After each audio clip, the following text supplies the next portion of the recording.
Hello guys, welcome to all of you on my YouTube channel Terrace Vision. तो last class में हमने and किया Westland का पहला सेक्शन जो कि है बरियल ऑफ द डेड, और जहां पर हमने ये देखा कि लास्ट जो लाइन थी जो कि आती है चार्ल्स बौदला के पोयम से, और वहां पर जो प्रोटैगनिस्ट है जिसे हम टायरेसिस के नाम से जानते हैं वो एक वार्निंग देता है। हालांकि वो लाइन जो है वो कहां की है, बौदला के पोयम की है, लेकिन वहां पर ये कंसिडर किया जा रहा है कि ये पोयम ये जो लाइन है वो टायरेसियस की वहां पर बोल रहा होता है। और उस लाइन में he gives a warning to the human beings of this society that we have still the time that we must surrender our will in the will of God, and we must return in the shelter of religion, because that is the only place where we could achieve salvation. Otherwise there is destruction everywhere in the society. In today's video we are going to talk about the second section of the wasteland, and the title of this section is a game of chess. As I have already told you that the title of this section comes from a famous playwright, Thomas Middleton's play. The name of the play is Women Beware Women. And what actually in this play, that there is a room, and inside the room the sexual activity is going on, and there is a woman who is sitting out of the room, and whenever she sees any kind of danger coming there, she knocks at the door, and the people, the male and female who are inside, they what they do, they become alert and they stop their sexual activities. And here in this section T.S. Eliot criticizes those women who have only one purpose in their life, and that is to decorate themselves and establish physical relationship with the other men. So let's start this section and see what actually are the references and the stories in this section. So I once again welcome to all of you in this video. Yes, a game of chess, a game of chess, and I told you the title of this section comes from Thomas Middleton's play, and the name of the play is Women Beware Women. Women Beware Women means this is the situation where a woman gives warning to another woman that this is not the good time and you have to stay alert. And the beginning line of this section is, the chair she sat in like a burnished throne. The chair she sat in like a burnished throne. यानी कि यहां पर जो line है वहां पर एक एल्यूजन है। लाइन में क्या है? एक एल्यूजन है, और ये एल्यूजन उन सारी विमेन को लेकर के है जो अपने आप को कुछ ज्यादा ही डेकोरेट करने में लगी रहती हैं। और अगर हम इसको देखें हिस्टोरिकली तो ये डिस्क्राइब करता है किन विमेन को? क्लियोपाट्रा जैसी औरतों को। क्लियोपाट्रा हैं, बेलिंडा हैं। The woman represented here may be similar to the Roman queen Cleopatra or Belinda of the Rape of the Lock, or today's women, today's girls who have a kind of obsession towards their beauty. उनका हमेशा से एक ही purpose होता है कि वो कितना अपने आप को डेकोरेट कर लें, यानी कि जो नेचुरल ब्यूटी है, जो असल में खूबसूरती है। माय नेम इज खान में शाहरुख खान अपने प्रोडक्ट्स को बेच रहे हैं, and he approaches to Kajol. Kajol runs a salon, and when Shahrukh Khan goes there and he is describing about the products, then you will notice that Kajol asks a question to him that this cream makes the women beautiful. Shahrukh Khan replies that no any cream makes women beautiful. The beauty of women comes from their mind. Actually, it is the inner beauty, and the inner beauty of a woman has an outer manifestation. यानी कि जो आंतरिक सुंदरता है किसी भी महिला के मन की, वो एक बाहरी आवरण उसको मिल ही जाता है, यानी कि बाहर वो चेहरे पर वो चीजें आ ही जाती हैं। लेकिन यहां पर जो महिला रिप्रेजेंट की गई है, देखिए वो क्या कर रही हैं, वो अपने आप को डेकोरेट करने में ही बिजी हैं। The chair she sat in, यानी कि जिस चेयर पर वो बैठी हैं, like a burnished throne. Burnish means polished, burnish means polished. The chair she sat in like a burnished throne. और वहां पर आप समझते ही हैं कि किस तरीके से ये बैठना होता है। ये बैठना होता है जब हम क्या होते हैं, एक स्पेशल आपकी जगह होती है जहां पे हम क्या करते हैं, डेकोरेट करते हैं खुद को। वो चेयर लगी हुई है, सामने शीशा लगा हुआ है, और वहां पर दुनिया भर के आर्टिफिशियल जो क्या होते हैं, क्रीम्स हैं, पाउडर्स हैं, ठीक है, ज्वेलरीज हैं, और जो है सेंट्स, परफ्यूम से सारी चीजें वहां पे रखी हुई हैं। और एक के बाद एक हर चीजें क्या हो रही हैं, नोकिया आईफोन को, सॉरी नोकिया 1100 को आईफोन बनाने पर आमादा हुई हैं।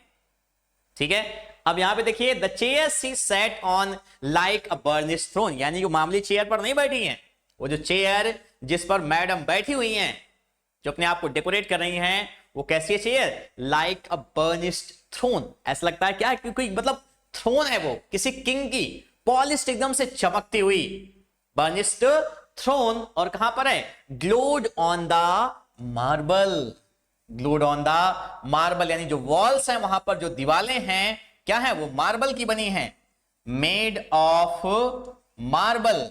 कह रहा है कि वॉल्स मेड ऑफ मार्बल, यानी जो दीवारें किसकी बनी हुई है, मार्बल की बनी हुई हैं। वहां पर वो चेयर क्या हो रही है, चमक रही है। ग्लोड मीन्स उसकी जो चमक है वो जाकर के मार्बल पर पड़ रही है। और जहां पर क्या है, where the glass, where the glass held up by standards wrought with fruited wine, where the glass means क्या है यहां पर, mirror. What's the meaning of glass? Glass is mirror. जी हां, शीशा जो कि बहुत जरूरी है। हर इंसान को एक ऑब्सेशन होता है कि वो देखे हर समय कि वो कितना खूबसूरत दिख भी रहा है या नहीं दिख रहा है। हमारे यहां पर यूनिवर्सिटी में प्रोफेसर लाल शर्मा सर बताया करते थे कि एक लड़की ऐसी थी हॉस्टल में, विमेन हॉस्टल में, जिसके पास शीशा ही नहीं था। The girl had no any mirror. और आप समझ सकते हैं कि वो कितनी, ठीक है, ऑब्सेसिव होती हैं, और किस तरीके से वो लड़की मिरर ना होने पर भी रह ले रही थी। वो जानबूझ करके नहीं ली थी ताकि उसको पढ़ाई में डिस्ट्रैक्शन ना हो। इतने भी ऐसे लोग होते हैं, कोई बात नहीं, लेकिन यहां पर ये महिला बिल्कुल उस टाइप की नहीं है। Where the glass held up by standards, held up by standards. और ये स्टैंडर्ड्स क्या हैं, दे आर द पिलर्स, यानी कि ऐसे शीशा लगा हुआ है सामने मैडम के, और उस शीशे को संभालने के लिए इस तरीके के पिलर्स लगे हुए हैं। Wrought with fruited vines, wrought with fruited vines. और रॉट का मीन्स मतलब क्या है, carved with fruited vines. Vines means क्या होता है, लताएं।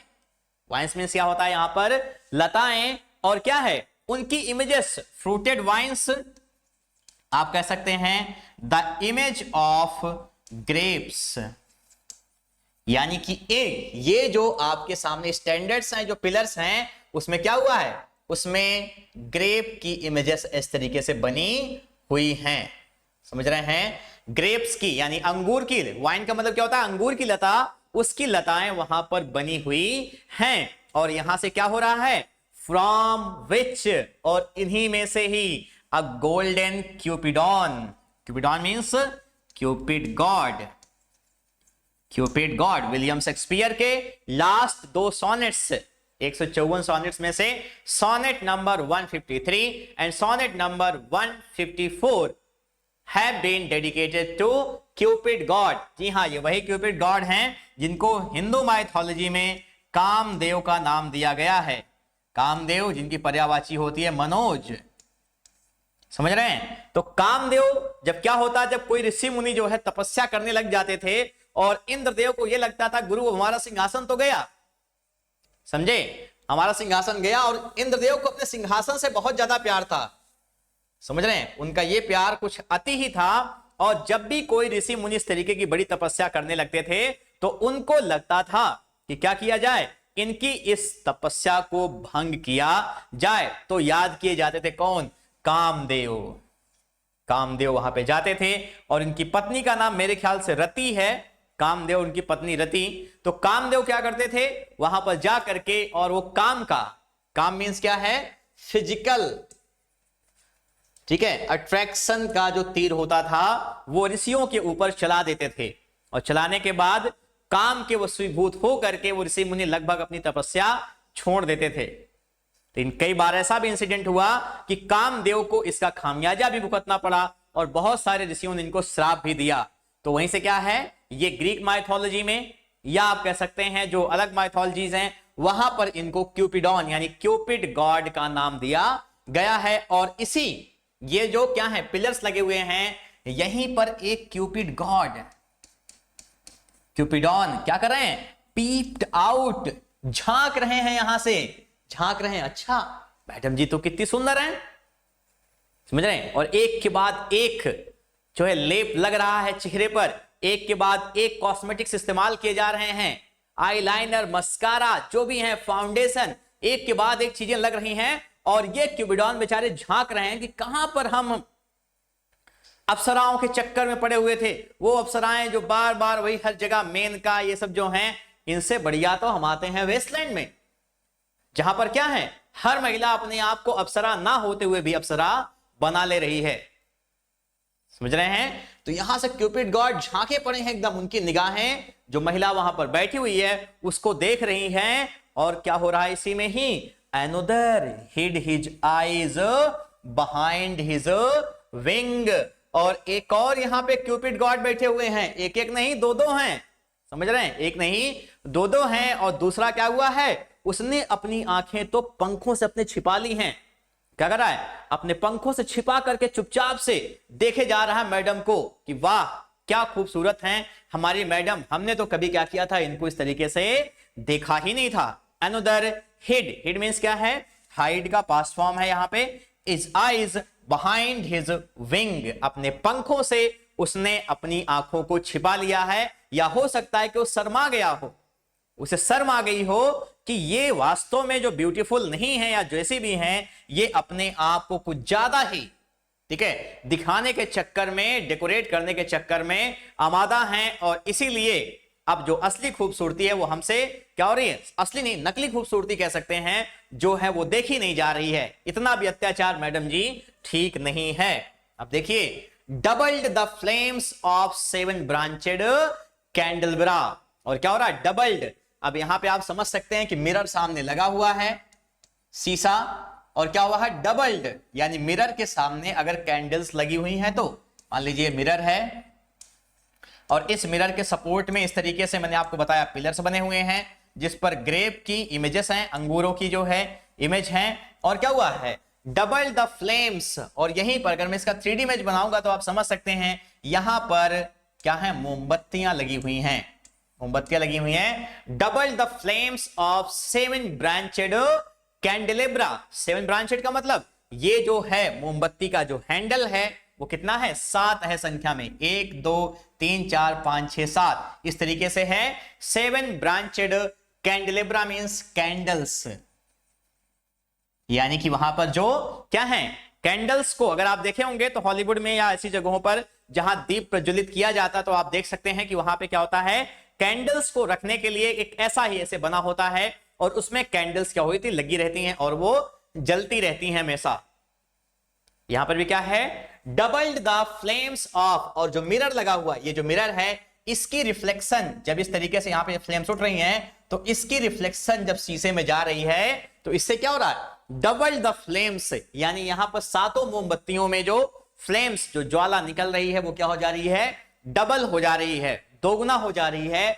Double the flames of 7 branched candelabra, यानी क्या है कि 7 ब्रांचेड यानी 7 ब्रांच में 7 ये जो हैंड इसमें लगे हुए हैं, कैंडेलेब्रा की जो लाइट है उसको डबल कर दे रही है, reflecting light upon the table. और क्या हो रहा है, रिफ्लेक्टिंग लाइट, और यहां पर लाइट जब यहां पे जा रही है तो उसका रिफ्लेक्शन कहां पर, सामने की टेबल पर भी बन रहा है। Reflecting light upon the table, यानी समझ रहे हैं, एक तो क्या हो रही है, डबल हो जा रही है यहां पे, डबल ये फ्लेम्स जहां पर भी जा रही है कोने में पूरे जो है घर के, सॉरी कमरे के, और उसके साथ साथ क्या हो रहा है, reflecting light upon the table, यानी जो मेज है वहां पर लाइट्स का रिफ्लेक्शन जा रहा है, यानी प्रकाश का परावर्तन वहां पर हो रहा है। The glitter of her jewels, glitter means क्या होता है, चमकना, shining, of her jewels means jewelleries, the glitter of her jewels rose to meet it, और यहां पर जो प्रकाश पड़ रहा है इसका, इस टेबल पर सामने जिसपे सब कुछ रखा हुआ है उस पर जो प्रकाश पड़ रहा है, वहां पर जो ज्वेल्स यानी कि जो ज्वेलरीज की चमक है, जो गोल्डन डायमंड कुछ चीजें वहां पर जो रखी हुई हैं उनकी जो चमक है, इनकी चमक मान लीजिए यहां डिब्बे में रखी होगी, इनकी चमक और यहां पर जो चमक आ रही है, दोनों क्या करेंगे, रोज टू मीट इट, इस तरीके से उठ रही हैं कि वो जा करके उनसे मिल जाएं, रोज टू मीट इट। और कैसे, from satin cases, satin means चिकने, from satin cases, satin cases means यहां पे, cases means boxes, from satin boxes poured in rich profusion, profusion का मतलब क्या है, अधिक संख्या में, in a large quantity, large quantity कह रहा है, from satin cases, यानी जो डिब्बे हैं वो satin means चिकने उसके बने हुए हैं, satin cases poured in, और ये जो गहने हैं इसमें पड़े हुए हैं, poured in rich profusion means एक बहुत ज्यादा संख्या में, मतलब पूरा चेहरा क्या हो जाएगा, ढक जाएगा, पूरी बॉडी ढक जाएगी, इतने ज्यादा गहने यहां पर रखे हुए हैं, इन रिच प्रोफ्यूजन, ठीक है, प्रोफ्यूजन मींस क्या होता है, in large quantity, in vials, in vials, और वायल्स क्या है, बॉटल्स, बॉटल्स क्या कहते हैं, शीशियां कह सकते हैं आप, in vials of ivory, in vials of ivory, ivory means क्या होता है, हाथी दांत, इवॉल्स मीन्स हाथी दांत की बनी हुई जो है ये बोतलें हैं, बॉटल्स ऑफ इवोरी यानी जो vials of ivory, and coloured glass, और कैसे, रंगीन कांच की बनी हुई ये बोतलें हैं, रंगीन कांच की बनी हैं, और किसकी, in vials of ivory, right, और क्या, अनस्टॉपर्ड, और अब क्या किया गया है, now they have been opened, unstoppered का मतलब ओपेंड, और आप समझ सकते हैं कि इन शीशियों में और जो कलर्ड ग्लास हैं इसमें जो है चीजें क्या रखी गई होंगी, जाहिर सी बात है इसमें इत्र रखा गया होगा, परफ्यूम, अब उनको क्या किया गया है, अनस्टॉपर्ड, अनस्टॉपर्ड मींस खोल दिया गया है, और क्या है, लर्क्ड, लर्क्ड मींस जिसमें छिपा है, समझ रहे हैं, जिसमें छिपा है, her strange synthetic perfumes, this is not natural but synthetic, यानी कि कृत्रिम परफ्यूम जो है वो निकलेगा, unstoppered lurked her strange synthetic perfume, और उसमें से क्या हो रहा है, इन बॉटल्स में, ये जो इवोरी यानी हाथी दांत की और रंगीन कांच की बनी जो शीशियां हैं, इसमें जो परफ्यूम रखा गया है वो क्या हो गया है, अब नाउ अनस्टॉपर्ड, उसे अब क्या किया गया है, खोल दिया गया है, ठीक है, लर्क्ड हर स्ट्रेंज सिंथेटिक परफ्यूम्स, और इसमें क्या रखे हुए हैं, हर स्ट्रेंज सिंथेटिक परफ्यूम्स, उसके जो कृत्रिम परफ्यूम्स मींस क्या हैं, इत्र हैं, वो इसमें रखे हुए हैं। अब ये तो हो गया इनकी बातें, आगे अनग्वेंट, ये क्या है, क्रीमी एप्लीकेशन, कौन सा, क्रीमी एप्लीकेशन। अब क्रीमी एप्लीकेशन आप समझ सकते हैं क्या हो सकता है, यहां पे पूरी सारी क्रीमें हैं, लोटस की है, ठीक है, ओले की है, और उसके बाद जो जो भी है, मुझे एक आध दो नाम पता है क्योंकि मैं फौजी परिवार से हूं और कैंटीन जाता रहता हूं बीच बीच में, तो फिर मुझे दिखाई पड़ जाती कौन कौन सी क्रीमें आती हैं। आप लोग कुछ गलत यहाँ पे जो है इसका इंटेंशन नहीं निकालेंगे। तो क्या हो रहा है, वहां पर ये सारी क्रीम्स वहां पे रखी हुई हैं, अनग्वेंट पाउडर्ड, और क्या है वहां पे, पाउडर भी रखा हुआ है, और लिक्विड, समझ रहे हैं, स्ट्रेंज सिंथेटिक परफ्यूम्स, अनगुएंट, पाउडर्ड, अब वहां पाउडर भी है, समझ रहे, चमकाना जरूरी है, और लिक्विड, लिक्विड मींस क्या है, वो चीजें जो किसमें हैं आपके, लिक्विड का मतलब वो आपके परफ्यूम्स जो हैं उनकी बात कर रहे हैं, परफ्यूम्स। ट्रबल्ड, कंफ्यूज्ड, क्या कह रहा है, ट्रबल्ड, कंफ्यूज्ड, और वहां पर जो चीजें हैं क्या है, ट्रबल, एकदम से कंफ्यूजन, समस्या क्रिएट कर दे रही हैं, ट्रबल्ड कंफ्यूज। और ट्रबल्ड कंफ्यूज क्यों, क्योंकि यहां पर जो महक है, समझ रहे हैं, इस कमरे में जो महक है वो किसकी वजह से है, ये क्रीमी एप्लीकेशन, इसकी महक है, पाउडर की महक है, लिक्विड की महक है, क्या है भाई, इसके बारे में कुछ कहा ही नहीं जा सकता। ट्रबल्ड, कंफ्यूज्ड, बहुत ही प्रॉब्लम क्रिएट कर रहा है ये। And drowned the sense in odours, and drowned the sense, drowned means क्या है, भर देना, and filled the sense means atmosphere, और क्या हो जा रहा है, पूरा का पूरा जो वातावरण है, the sense in orders, orders means क्या है, फ्रेग्रेंस, पूरा एकदम खुशबू से भरा हुआ है। कोई उनसे पूछ रहा है मैडम जी क्या चल रहा है, तो कह रही तुमको नहीं पता फॉग चल रहा है, समझ रहे हैं क्या हो रहा है कि and drone the sense in orders, और पूरा का पूरा जो माहौल है वो पूरा डूबा हुआ है किसमें, एकदम से ड्रेन सेंस इन ऑर्डर्स, खुशबू से, स्टिर्ड बाय द एयर, लेकिन ये यार गजब गड़बड़ चीज हो जा रही है, स्टिर्ड बाय द एयर, मतलब यहां पर आर्टिफिशियल चीजें हैं, समझ रहे हैं कैसी हैं, आर्टिफिशियल, और यहां पे पूरा कमरा एकदम से महक रहा है, समझ रहे हैं, पूरा कमरा एकदम से महक रहा है। लेकिन गलती क्या हो जा रही है, ये जो मॉडर्न वेस्टलैंड्स को हमेशा परेशान करती है, वेस्टलैंडर्स को नेचुरल चीजें एकदम से, इनको बेचारों की जिंदगी एकदम समर उनको परेशान कर रही है, उनको हर चीजें जहां पर क्या स्प्राउट्स निकलने वो परेशान कर रही है, और इतने में हवा भी आ जा रही है, स्टेड यानी मींस नेचुरल, जो नेचुरल हवा है बाय द एयर, वो भी क्या कर रही है, इनको परेशान करके रख दे रही है। अच्छा खासा पूरा कमरा एकदम से महक रहा था, पूरा एकदम से मदहोश कर देने वाली चीजें थी, लेकिन हो क्या रहा है यहां पर, अब ये हालत हो गई है कि जो हवा है वो उसने आकर के पूरा सब कुछ जो माहौल है वो खराब करके रख दिया हुआ है। In odours stirred by the air, तो समझ रहे हैं, या पूरा का पूरा जो कमरे का माहौल है, हवा कहीं से आ जा रही है, किसी दरवाजे के नीचे से, किसी खिड़की में थोड़ा सा छेद हुआ है, वहां से हवा आ जा रही है, और पूरी की पूरी जो क्या है यहां इस कमरे का जो एटमॉस्फियर है वो बिगड़ जा रहा है।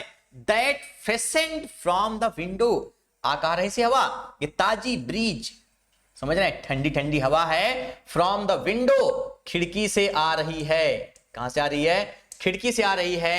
These ascended in fattening the prolonged candle flames, these ascended, ये हवाएं जो है वो आती हैं, come down, समझ रहे हैं, वो खिड़की से हवा आ रही है, in fattening, fattening means increasing, और बढ़ा दे रही है किस चीज को, increasing the prolonged, prolonged मतलब क्या होता है, cause to continue a longer time, continue for a long time, मतलब आप समझ सकते हैं बने रहना।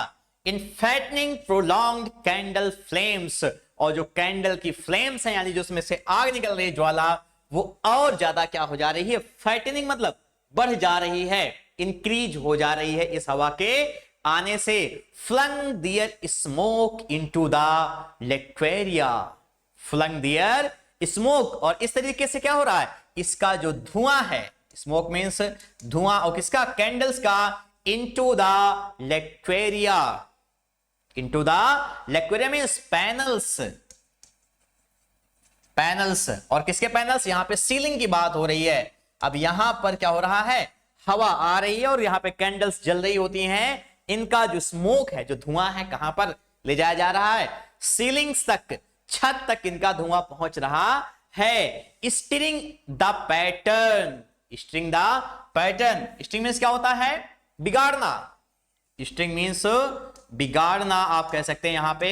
द पैटर्न, पैटर्न क्या मैं आपको समझा दे रहा हूं, ये कैंडल्स हैं, ये कैंडल जल रही हैं, अब आप यहां पर छत है तो इस कैंडल की जो फ्लेम होगी वो यहां पर एक ऐसे गोल बनाया होगा, यहां पर गोल बना होगा, यहां पर गोल बना होगा और यहां पे गोल बना होगा। लेकिन हवा के आने से क्या होगा, ये जो फ्लेम है वो थोड़ा सा इधर उधर होगी, यानी ये ऐसे ऐसे घूमेगी, फिक्स नहीं हो पाएगी। और यहां पर जो पैटर्न बने हुए हैं, ठीक है, जो पैटर्न बने हुए कमरे में क्या हो जा रहा है, स्ट्रिंग द पैटर्न, वो पैटर्न स्टर हो जा रहे हैं, यानी कि बिगड़ जा रहे हैं ऑन द कॉफर्ड सीलिंग। ठीक है, कहां पर, कॉफर्ड सीलिंग, यानी कि जो छत है कॉफर्ड, वहां पर जो पैटर्न बना हुआ मोमबत्ती का वो बिगड़ जा रहा है हवा के आने से। और क्या हो रहा है, ह्यूज सी वुड, समझ रहे हैं, एक काफी अधिक मात्रा में, विशाल मात्रा में क्या हो रहा है, सी वुड यानी समुद्र की जो लकड़ियां हैं, लकड़ियां फेड विद कॉपर, जिनमें क्या मिला हुआ है, कॉपर मिलाया गया है, fade with copper, burned green and orange, यानी कॉपर मिले होने के कारण, कॉपर यानी कि तांबा मिला होने के कारण क्या होता है यहां पर, ठीक है, बर्न्ड ग्रीन एंड ऑरेंज। यहां पर जो लकड़ियां हैं जो कहां पर रखी जाती हैं, आप देखेंगे ब्रिटिशर्स के घर में कोने में, ठीक है, एक जो है एक चूल्हा टाइप का बना होता है। अगर आप कभी इंग्लिश डिपार्टमेंट आए इलाहाबाद यूनिवर्सिटी के, और आप कभी हेड ऑफ द डिपार्टमेंट जो है जहां पर बैठते हैं वहां पर जाएं, या स्टाफ रूम में आप जाएंगे, तो आप देखेंगे कोने में वहां पर स्ट्रक्चर बना हुआ है, क्योंकि इसको अंग्रेजों ने ही इलाहाबाद यूनिवर्सिटी को 1887 में बनाया था, और इसका नाम म्योर कॉलेज था। उस समय म्योर कॉलेज की स्थापना हुई थी, और वहां पर बच्चों के रहने के लिए, लड़कों के लिए, स्टूडेंट्स के रहने के लिए म्योर हॉस्टल को बनाया गया था। और म्योर हॉस्टल के जस्ट पीछे मुस्लिम हॉस्टल को बनाया गया था। मुस्लिम हॉस्टल बनाया गया था यहाँ के जो नवाब थे उनके बच्चों के रहने के लिए, और जो यहाँ पर म्योर हॉस्टल था वो बनाया गया था, ठीक है, इंडिया के जो एलिट्स हैं, जो रईस हैं, उनके बच्चों के रहने के लिए। बाद में म्योर हॉस्टल का नाम अमरनाथ झा हॉस्टल, आज उसका नाम हो गया इस तरीके से, जो है मुस्लिम हॉस्टल आज भी है, उसमें मस्जिद भी है अंदर, और यूनिवर्सिटी का नाम म्योर कॉलेज से बदल करके क्या हो गया, यूनिवर्सिटी ऑफ इलाहाबाद। राइट, अब यहां पे क्या हो रहा है, देखिए, fade with copper, burned green and orange, ठीक है, burned green and orange, framed bye the coloured stone. और ये जो चूल्हा है, ठीक है, इसमें जहां पे लकड़ियां जल रही हैं, किसमें, ग्रीन एंड ऑरेंज, उसका जो फ्रेम है चारों तरफ से वो किसमें बना हुआ है, कलर्ड स्टोन, यानी कि रंगीन कांच में क्या किया गया है, उसको कवर किया गया है, by the coloured stone, in which, जहां पर sad light, sad light means वहां पर जो रोशनी है कैसी है, sad light means dim light, dim light, a carved dolphin swam, carved means, carved means बनी हुई है, उकेरा गया है उसको, किसको, किसके चित्र को, डॉल्फिन के चित्र को, समझ रहे हैं, यानी वहां पे कोई सच में डॉल्फिन स्वैम नहीं कर रही है, तैर नहीं रही है, वहां पे क्या किया गया है, उसके चित्र को बनाया गया है।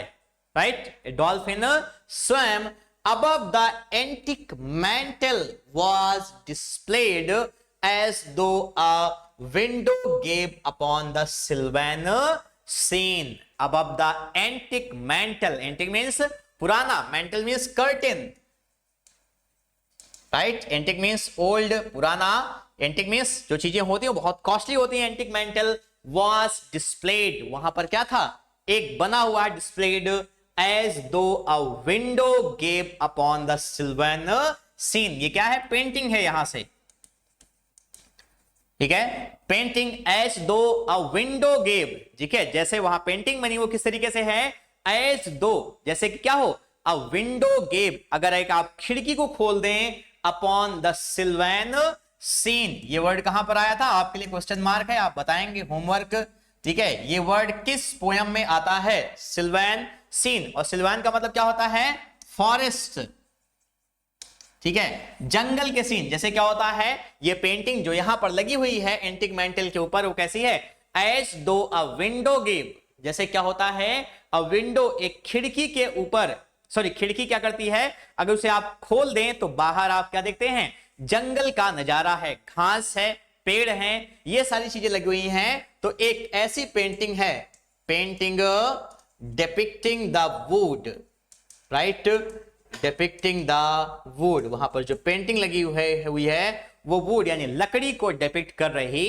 है, सॉरी लकड़ी कह रहा हूं मैं, वुड मतलब क्या है, जंगल को, यानी कि उसमें किसका सीन बना हुआ है, जंगल का। दूसरी पेंटिंग, अगली next painting, right, and the next painting is of the change of Philomel, the change of Philomel. So now this is the story time, कहानी का समय आ गया है, बहुत देर से हम लोग इंतजार कर रहे हैं। So now let's start story, and before telling the story I want to tell you that all the scenes that have been depicted in this poem, in this section, they have a universal concept, that all the things that are kept here depict that how synthetic and the unnatural beauty products make a woman shine, and she loses her naturalness.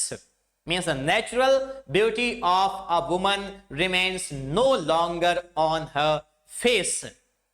And as we saw that the things described there have been so elevated by T.S. Eliot that he wants to bring us in that situation where he could intimate us that what actually the modern wastelanders believe in. They believe in the, what? Artificial beauty. They do not have natural beauty left on their face. And why? Because, they have been facing such kind of problems. Means in this situation, people, look for the physical beauty. This is a thing that have been told by all the poets who belong to Cavalier poetry.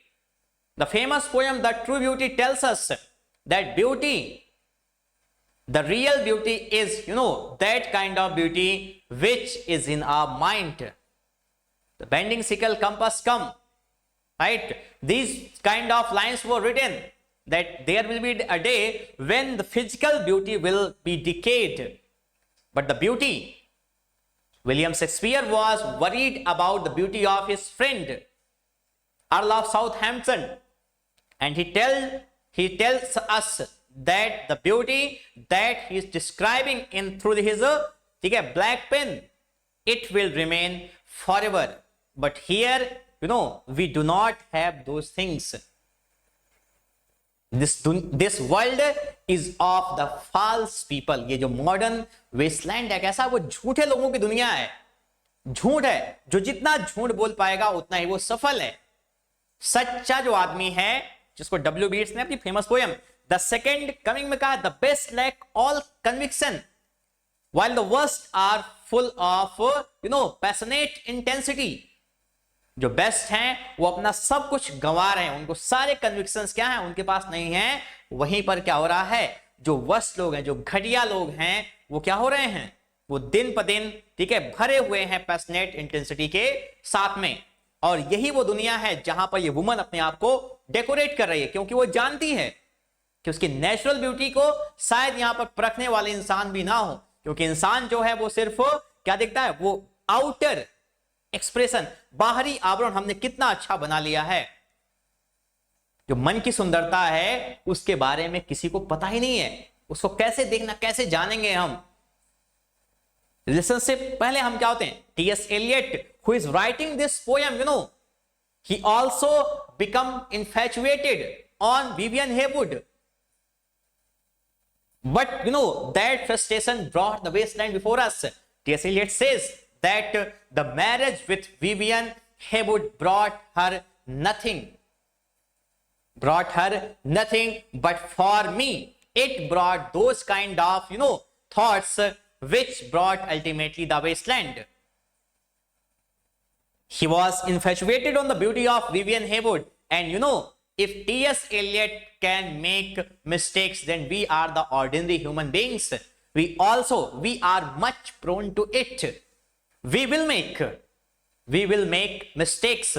And the metaphysical poetry, the concept of metaphysical love is that, first, these are the physical beauty.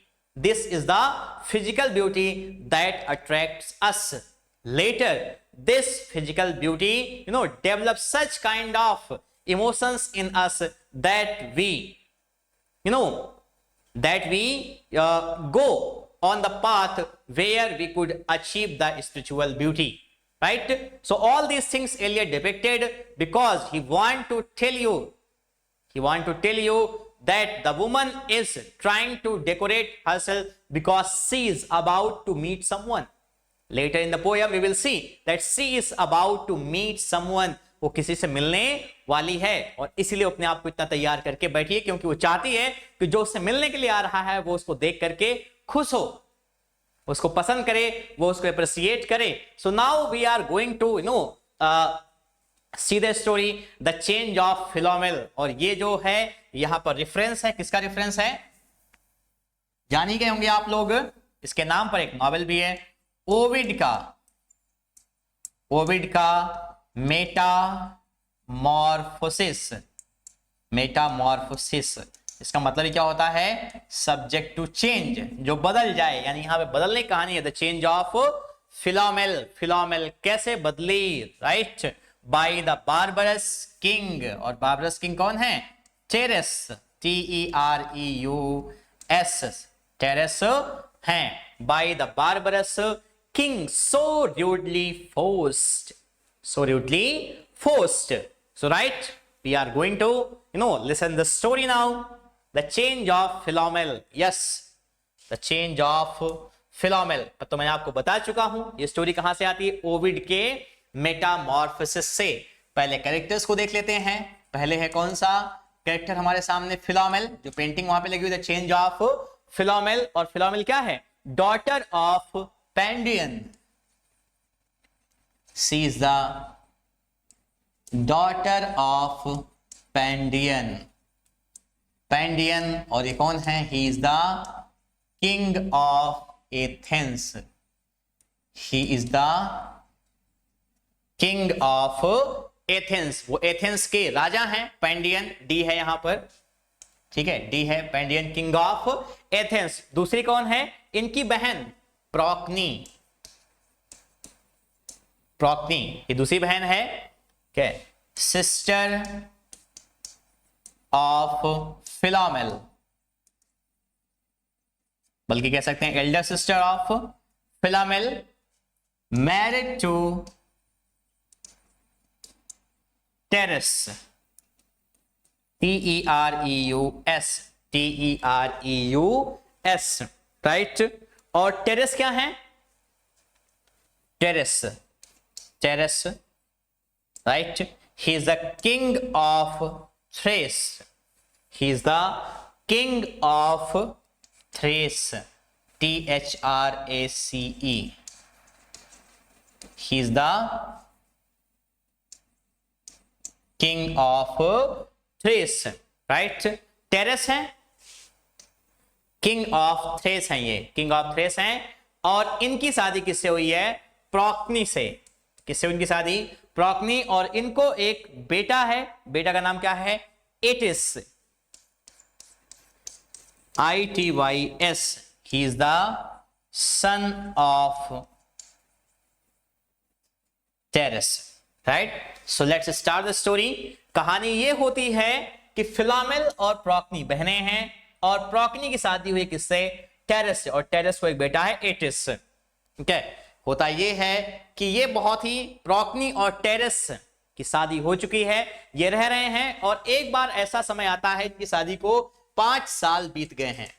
5 years have passed, 5 साल बीत चुके हैं. और प्रोक्नी को यह मन करता है कि वो अपनी बहन फिलोमेल से मिलना चाहती है, राइट. वो अपनी बहन फिलोमेल से मिलना चाहती हैं और वो अपने हस्बैंड टेरेस को ये रिक्वेस्ट करती हैं कि आप एक काम करिए कि आप मेरी बहन को, ठीक है, जा करके कहां से, जहां पे इनके राजा हैं, एथेंस से मेरी बहन को लेते आइए, मैं उससे मिलना चाहती हूं. टेरेस एक बार में जो है तैयार हो गए. उन्होंने कहा ठीक है, जाते हैं, इसी वहां ससुराल चले जाएंगे. गए वहां पर और जब लौटते हैं तो फिलोमेल की इतनी खूबसूरत थी, उसकी ब्यूटी को देख करके क्या होते हैं, ये उसके ऊपर इन्फेचुएटेड हो जाते हैं. और ये होता है कि हम कितनी जल्दी इसके साथ फिजिकल रिलेशनशिप को एस्टेब्लिश कर सकें. ठीक है, क्या होता है कि वो सोचते हैं कितनी जल्दी हम इसके साथ संबंध बना सकें, और वो हर तरीके से प्रयास करते हैं। And finally the day comes when Tereus rapes Philomel. Tereus क्या करते हैं, वो फिलोमेल को रेप कर देते हैं, और क्योंकि वो इस ठीक है इंसिडेंट को, इस घटना को किसी से बता ना पाए, किसी से कह ना पाए, टेरेस क्या करते हैं, वो उसकी जीभ भी यानी टंग भी काट देते हैं, जीभ काट देते हैं, ताकि ये किसी से बोल करके इसके ऊपर जो भी बीती है बातें वो बयां ना कर पाए, बता ना पाए। अब फिलोमेल वहां पर मजबूर थी, वो क्या करे, उसने एक टेपेस्ट्री, आप समझ सकते हैं, कपड़े को लिया और उसने उस कपड़े पर सब कुछ क्या किया, सारी स्टोरी बुंदी, यानी कि जो भी उसके साथ हुआ था, कि कैसे उसके जो बहन के हस्बैंड, उसके जो जीजा हैं टेरेस, उन्होंने उसका रेप किया है, और वो सारी बातें क्या करती है, उसमें निट कर देती है, कपड़े पर बुन देती है, और बुनने के बाद वो सारी चीजें क्या करती है, एक बूढ़ी औरत के हाथों से अपनी बहन प्रोक्नी तक पहुंचा देती है। और प्रोक्नी ने जब ये देखा कि उसकी बहन का उसके हस्बैंड ने रेप किया है, तो उसको बदला लेने की इतनी ज्यादा इच्छा हो गई उसके मन में कि क्या करती है, वो अपने भी बेटे ईटिस को, अपने ही बेटे को काट देती है, काट करके उसका ठीक है जो मीट था, मांस था, उसको पकाती है, और उस मांस को अपने हस्बैंड को देती थी खाने के लिए। और उसका हस्बैंड जैसे ही टेस्ट करता है, वो समझ जाता है कि ये किसी इंसान का मीट है, और वो ढूंढने लगता है, वो समझ जाता है कुछ ना कुछ गड़बड़ जरूर है, और अपने बेटे को जब ढूंढता है तो नहीं पाता है। वो पूछता अपनी पत्नी से कि मेरे बेटे क्या हुआ, और वो कहती है कि तुमने क्या किया, अभी अभी अपने बेटे को टेस्ट किया है, और तुमने मेरी बहन को रेप किया, ये उसी का आउटकम है, ये उसी का परिणाम है। और इतना सुनना था कि जो है टेरेस आग बबूला होकर के एक्स को, कुल्हाड़ी को लेकर के इनको जो है दोनों बहनों के पीछे भागता है मारने के लिए, क्योंकि ये दोनों बहनें भागती हैं इस इंसिडेंट में, इनको जान चुका था, और वो इनको जिंदा ना छोड़ता। और ये दोनों बहनें भागती हैं, और उसी समय वो प्रे करती हैं गॉड से, ईश्वर से, कि ईश्वर हमें इस विपत्ति से बचाइए किसी भी तरीके से।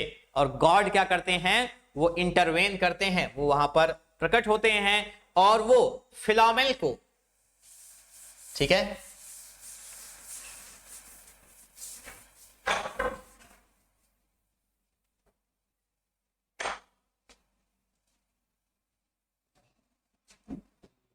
वो क्या करते हैं, फिलोमेल को एक नाइटिंगेल में चेंज कर देते हैं। इसमें एक नाइटिंगेल में, हालांकि ग्रीक का जो कॉन्सेप्ट था वहां पर फिलोमेल को सबसे पहले स्पैरो में चेंज किया गया था, गौरैया में, लेकिन रोमन्स ने क्या किया, उन्होंने इस कॉन्सेप्ट को चेंज किया।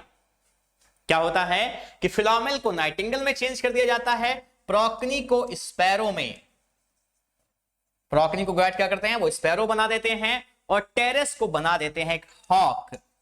हॉक आप क्या समझे, बाज समझ सकते हैं, ईगल।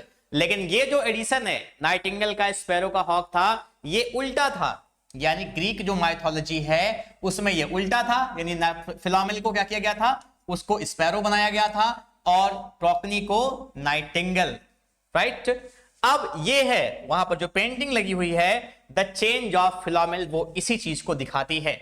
दूसरी जो पेंटिंग है वहां पर वो ओविड के मेटामॉर्फोसिस से रेफरेंस है, बाय द बारबरस, जो किंग है वो टेरेस है, जिसने फिलोमेल को रेप किया है, और क्या है, सो र्यूडली फोर्स्ड, मतलब बता रहा है कि फिलोमेल को so rudely forced, force means क्या, so rudely raped, so rudely raped, yet there the nightingale, लेकिन फिर भी क्या हो रहा है, there the nightingale, जो बुलबुल है, जो कि कौन है असल में, फिलोमेल, राइट, जो फिलोमेल है, filled all the desert, वो सारे जो सुनसान रेगिस्तान है उसको भर दे रही, किससे, with inviolable voice, एक ऐसी आवाज जिसके ऊपर अब कोई खतरा नहीं है, no danger, right. Fill all the desert with inviolable voice, अपनी फ्री आवाज से, अपनी आजाद आवाज से क्या कर रही है, पूरे डिजर्ट को, पूरे रेगिस्तान को भर दे रही है। और क्या, एंड स्टिल सी क्राइड, आज भी जो नाइटिंगेल है वो क्राई, वो रो रही है, she is telling actually that what was happened with her and how her brother in law Tereus raped her, वो नाइटिंगेल का जो गाना हम सुनते हैं वो असल में ग्रीक माइथोलॉजी के हिसाब से, टीएस एलियट के हिसाब से क्या है, वो क्या कर रही है, क्राई कर रही है, रो रही है और हमें बता रही है कि ऐसा होता है कि जहां पर आपके इनोसेंस के, आपके मासूमियत को इस तरीके से गलत फायदा उठाया जाता है। And still she cried and still the world pursues, and still the world pursues. और आज भी क्या होता है, ये जो दुनिया है, ठीक है, सी एंड द वर्ल्ड परस्यूज, और जो क्या होता है, ये जो दुनिया है आज भी इसको नहीं समझ पा रही है, ठीक है। वो क्या समझ रही है, वो उसको कंसिडर करती है that it is a song, वो असल में क्या है, एक गाना है। आज भी वो रो करके अपनी बातें बता रही है और आज भी इंसान क्या कर रहा है, वो समझ रहा है कि ये जो चीजें हैं वो क्या हैं, महज उसका एक गाना। Jug jug to dirty ears, this is the song of nightingale. Jug jug means this is song of nightingale, voice of nightingale, and these dirty ears are of the modern वेस्टलैंडर्स।